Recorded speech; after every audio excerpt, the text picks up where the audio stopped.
Hello दोस्तों, नमस्कार। और हम लेके आए संविधान का नेक्स्ट पार्ट, जिसमें हम लोग संसद पढ़ रहे थे। संसद के आज हम लोग नेक्स्ट बात करेंगे। ठीक है। सबसे पहले आता है कि राष्ट्रपति द्वारा राज्यसभा में कितने व्यक्तियों को मनोनीत किया जाता है।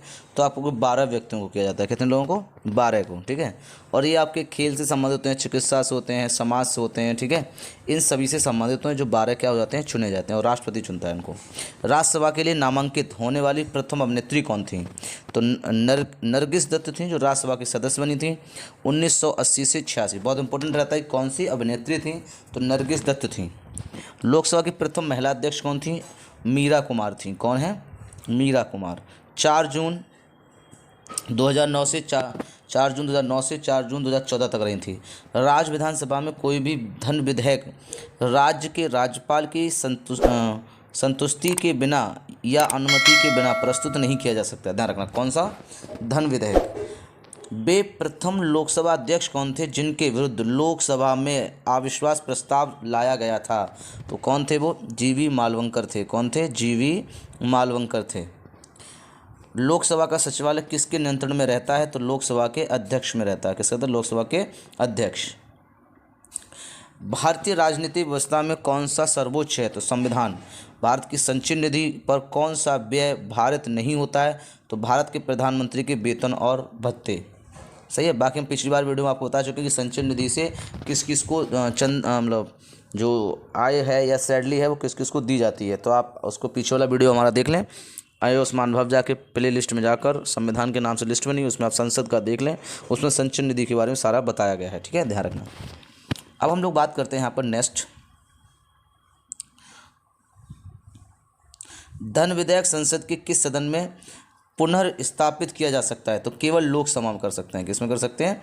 लोकसभा में स्थापित कर सकते हैं। धन विधेयक राज्य विधानमंडल के किस सदन में प्रस्तुत किया जा सकता है? तो केवल विधानसभा में किया जाता है। किसमें? विधानसभा में। बजट की रूपरेखा किस विभाग के द्वारा तैयार की जाती है? तो आर्थिक कार्य विभाग द्वारा तैयार की जाती है। ये आपको ध्यान रखना है। करों और सरकारी कामकाजों के निर्वाह में हुए अन्य प्राप्तियों से संघीय सरकार को प्राप्त होने वाला राजस्व किस स्थिति में जमा होता है? तो भारत की संचित निधि में होता है। किसमें होता है? भारत की संचित निधि में होता है। आर्थिक सर्वेक्षण प्रतिवर्ष संसद में कब प्रस्तुत किया जाता है? ध्यान रखना, आर्थिक इकोनॉमिक्स जो सर्वे होता है वो कब करते हैं? तो आगामी वर्ष के बजट के प्रस्तुतिकरण से पूर्व करते हैं। जो बजट आएगा उससे पहले क्या कर देते हैं हम? आर्थिक सर्वेक्षण, इनकम सर्वे क्या कर देते हैं? प्रस्तुत कर देते हैं। कोई विधेयक धन विधेयक है अथवा नहीं, इसका निर्णय कौन करेगा? तो लोकसभा अध्यक्ष करता है, और ये अपने साइन करके उस पर क्लियर कर देता है कि ये आपका लोकसभा में कोई विधेयक धन विधेयक है अथवा नहीं है। तो कौन करेगा इसको निर्धारण? लोकसभा अध्यक्ष करता है। भारत की संचयी निधि में धन निकालने के लिए संसद का अनुमोदन अनिवार्य है। यानी कि जब आप संचयी निधि से कोई भी पैसा निकालते हो तो उसमें अनुमोदन किसका जरूरी है? संसद का जरूरी है। ठीक है। लेखानुदान सरकार को किस प्रकार की अनुमति प्रदान करता है? तो आपको वो निश्चित अवधि के लिए भारतीय संचयी निधि में धन निकालने की। ठीक है, ध्यान रखना, लेखानुदान। अब हम लोग बात करते हैं कि हम यहाँ पे विधेयक जो है आपके साधारण विधेयक कौन होता है और धन विधेयक कौन सा होता है, इनको हम लोग समझ लेते हैं। इसकी बात कर लेते हैं। पहला देखिए, साधारण विधेयक, जैसे हम लोग ऑर्डिनरी बिल बोलते हैं, इसे मनी बिल बोलते हैं। इसे लोकसभा या राज्यसभा में कहीं भी प्रस्तावित किया जा सकता है। किसको? साधारण बिल को। समझ में आ गई?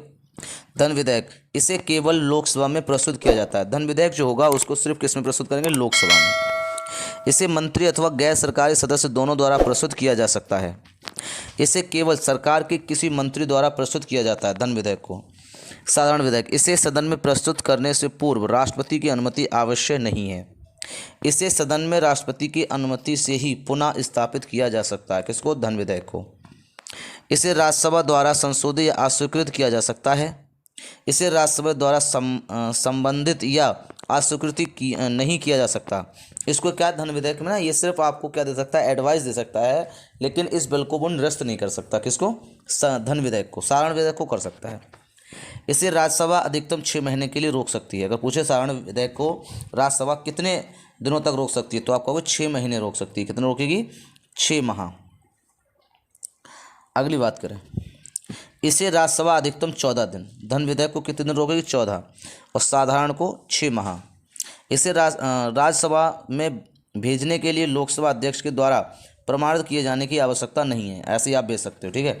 इसे लोकसभा अध्यक्ष द्वारा धन विधेयक के रूप में प्रमाणित किए जाने के लिए आवश्यक है। कौन? धन विधेयक को। डी रखना इंपॉर्टेंट रहेगा, ध्यान रखना, ये आपसे यहाँ से क्वेश्चन पूछ लेता है। नेक्स्ट, इसे राज्यसभा में भेजने के लिए लोकसभा अध्यक्ष की बताई दी हमने आपको। दोनों सदनों में सहमति की स्थिति में राष्ट्रपति दोनों को सदनों की संयुक्त बैठक बुला सकता है। इसे दोनों सदनों में पारित होने के बाद राष्ट्रपति के लिए हस्ताक्षर के लिए भेजा जाता है।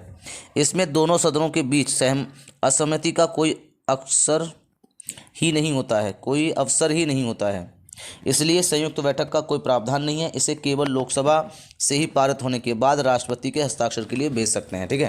तो आपसे पूछेगा कि किस बिल के लिए संयुक्त बैठक बुलाई जा सकती है, तो साधारण बिल के लिए बुलाई सकती है, लेकिन धन विधेयक में ऐसा नहीं होता। लोकसभा अपने आप पास कर लेगी और बिना राज्यसभा भेजे ही राष्ट्रपति को भेज सकती है, ठीक है।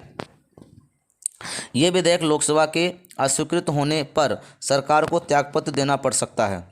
क्या हो सकता है? साधारण वाला क्या है आपका? यह विधेयक लोकसभा के अस्वीकृत होने पर राज्य सरकार को त्यागपत्र देना पड़ सकता है यदि इसे मंत्री ने प्रस्तुत किया हो तब, ठीक है, और वैसे नहीं। इसे विधेयक लोकसभा में अस्वीकृत होने पर सरकार को त्यागपत्र देना पड़ता है। इसमें सरकार को त्यागपत्र देना पड़ता है। इसमें विधेयक लोकसभा में अस्वीकृत होने पर सरकार को त्यागपत्र देना पड़ता है, मतलब दोनों में त्यागपत्र दे सकता है। इसे राष्ट्रपति द्वारा स्वीकृत या अस्वीकृत किया जा सकता है अथवा पुनर्विचार के लिए भेजा सकता है। इसे राष्ट्रपति द्वारा स्वीकृत या अस्वीकृत किया जा सकता है, परंतु पुनर्विचार के लिए नहीं लौटाया जा सकता। पुनर्विचार के लिए हम जो धन विधेयक है वो नहीं लौटा सकते हैं, ठीक है, ध्यान रखना। धन विधेयक एवं संविधान संशोधन विधेयक के संबंध में दोनों सदनों की संयुक्त बैठक नहीं बुला जा सकती। धन विधेयक है कोई और संविधान संशोधन विधेयक है अगर, तो उनमें कभी भी संयुक्त बैठक नहीं बुलाई जाती है, ठीक है, ध्यान रखना। संयुक्त जो बैठक है ना वो सिर्फ कौन बुला सकता है? तो आपको राष्ट्रपति बुला सकता है। कौन बुला सकता है? राष्ट्रपति बुला सकता है, ठीक है। धन विधेयक को कितने दिनों के राज्यसभा रोक सकती है? 14 दिन। और साधारण को अधिकतम कितना? 6 माह। अधिकतम कितना? 6 माह। धन विधेयक को कौन सा अनुच्छेद में रखा गया है? तो अनुच्छेद 110 में रखा गया। और धन विधेयक को, ये कुछ चीज़ें हम आपको अलग से बताते हैं, इसी नोट कर लेंगे आप। धन विधेयक अगर बात करेगा तो धन विधेयक जो है आप इस साइड में है, तो ये 110 में है। अनुच्छेद 110 में धन विधेयक की प्रक्रिया, धन विधेयक रखा गया है, सही है।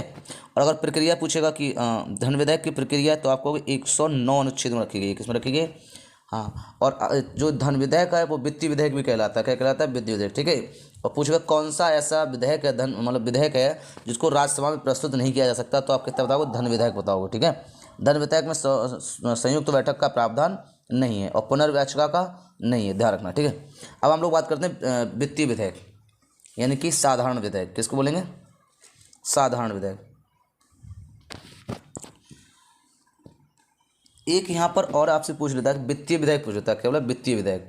तो वित्तीय विधेयक जो है उसको हम थोड़ा सा आपको बता देते हैं अलग से, आप नोट कर लेना। वित्तीय विधेयक को पारित करने की जो प्रक्रिया है वो अनुच्छेद कितने में है? 117 में है। ये क्या? वित्तीय विधेयक की बात करेंगे हम लोग। किसकी बात करते हैं? वित्त विधेयक बोलेंगे या वित्तीय विधेयक बोलेंगे? विधेयक, सही। वित्तीय विधेयक 3 होंगे, धन विधेयक, साधारण विधेयक और वित्तीय विधेयक। वित्तीय विधेयक के जो पारित करने की जो अनुक्रिया है वो 117 अनुच्छेद में है। किसमें? 117 अनुच्छेद में, ठीक है। और वित्तीय विधेयक में जो अनुच्छेद में जो आपकी दी हुई है निष्ठियाँ हैं या फिर उनसे संबंधित कोई विषय हैं वो 110 में ही है, यानी कि धन विधेयक के भी 110 में है और इसमें भी 110 में है, ठीक है।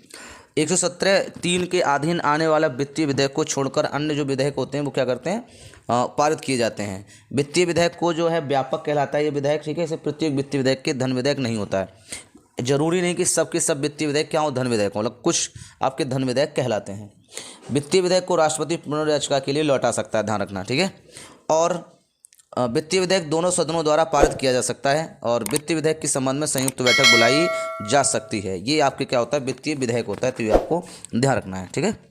अगर हम संविधान संशोधन जो विधेयक है उसकी हम लोग बात करें तो इसकी जो प्रक्रिया है वो संविधान के भाग 20 में और अनुच्छेद 368 के तहत रखी गई है, ठीक है। कई बार हम बता भी चुके हैं, 2 प्रक्रिया बताइए अलग अलग करके, सही है।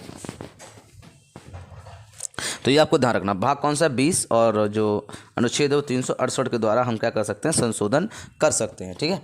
और अगर आपको हमारी ये जानकारी सही लगी हो तो आप हमारे चैनल को सब्सक्राइब करें, लाइक करें, वीडियो को ज़्यादा शेयर करें, ठीक है। और बेल आइकन को दबाना ना भूलें, जिससे आपको हमारे सारे वीडियो क्या होते रहें, प्रोवाइड करते रहें। ठीक है, आप ज़्यादा से ज़्यादा वीडियो को शेयर करते रहें। ठीक है, जिससे हम थोड़ा सा मोटिवेट होते हैं और नेक्स्ट वीडियो के लिए प्रेरित होते हैं। ठीक है, तो आप ज़्यादा से ज़्यादा इसको शेयर करें। ठीक है, धन्यवाद। पैट और एसआई के लिए बहुत इंपॉर्टेंट रहेगा, आप इसको जरूर देख